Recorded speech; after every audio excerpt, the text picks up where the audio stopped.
Paul. Congressman Paul, this comes from Jay Majumdar from Roswell, Georgia, and he wants to know if you agree with Senator McCain's statement that the United States might need to have U.S. troops in Iraq for as long as even 100 years.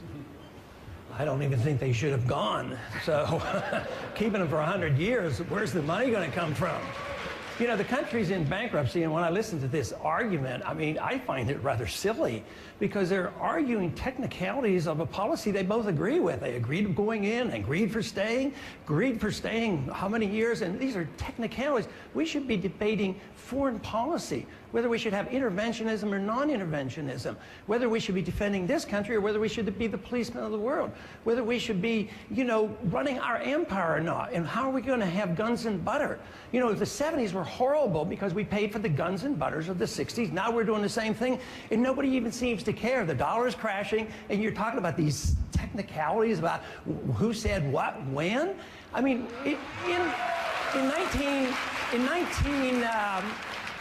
1952, we Republicans were elected to stop the war in Korea. 1968, we were elected to stop the war in Vietnam.